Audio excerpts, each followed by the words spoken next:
Good afternoon, YouTube. Okay, y'all know one of my favorite flavors is lemon. So today we're going to make a lemon thumbprint cookie. We're using raspberry jam for something that is out of this world. Delicious little buttery bites. You're going to like this one. All right, let's cook, y'all. We got a family to feed. All right, we are starting our cookies. So I've got 2 sticks of butter. That's a cup of butter. I'm preheating the oven to 350 degrees. These are really easy. These are very simple cookies. All right, to the 1 cup of butter, I'm adding 1 cup of granulated sugar and 1 cup of powdered sugar. I don't want to wear it, so we're going to be judicious to get that going. Perfect. Okay. All right, so we're simply beating this together. It's going to take a minute. I'll be right back. Okay. I scraped down the side of the bowl a couple of times just to make sure that all the sugar and all the butter are well incorporated. Now I'm going to add a cup of vegetable oil. And you can use, corn oil, vanilla, what's the other? Canola oil. Anything. I had a serious Florence Henderson nostalgia moment a couple weeks ago because I bought, honest to goodness, Wesson oil. And then I meant to go look up, did she actually make those commercials? And then I forgot. So there we go. All right, so this also gets well combined. And at this point, you can add a couple things. I have half a teaspoon of salt.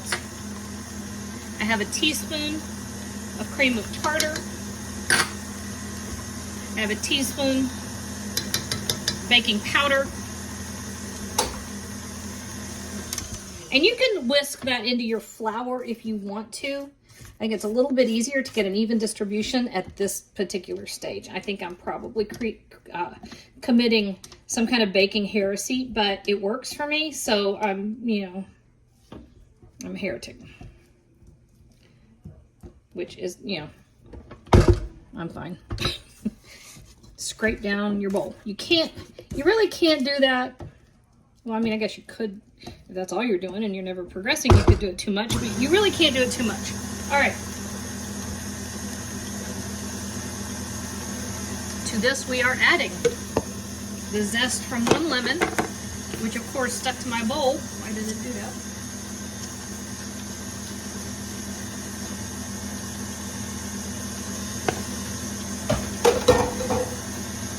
Two eggs. There we go. Those are local eggs, and they're really beautifully bright. A 1/4 cup of fresh lemon juice. So I zested the lemons and then I squeezed 2 lemons. That's it. That's all it took.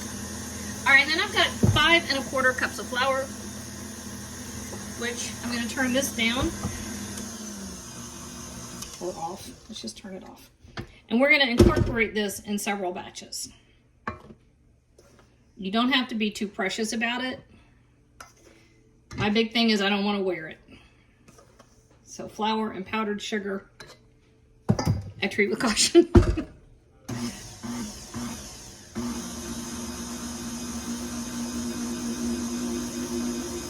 You also, one of the reasons why I put the seasonings, the salt, the baking powder, the cream of tartar in with the liquids is that once you've got the flour in there, you really don't want to overmix it.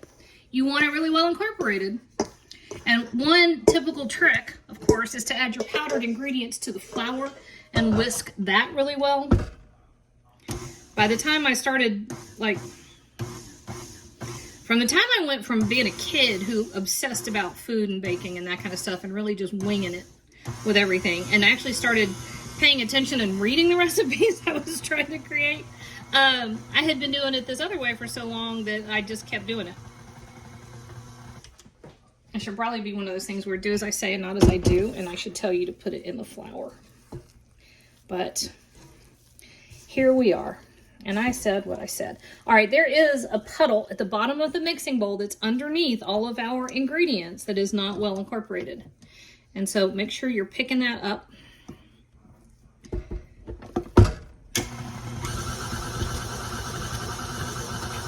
And then we make sure it's all what do you call it? Incorporated. Comes together very well. There we go. Just checking the bottom of the bowl. All right. That's about it. And at this point, we're turning around and we're going to work on the other side of the counter. Okay. We are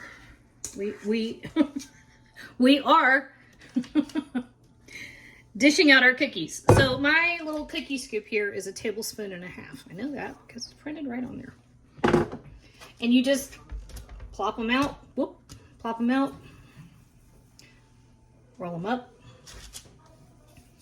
And then they need an indentation in the top where we can put the jam. And this is, of course, why they're called thumbprint cookies. And so, whoops, that's a crooked thumbprint. So this is it. You just put a little indentation because when they're out of the oven and they have cooled, that is what's going to get a little dollop of raspberry jam. And you don't have to be real fussy about it.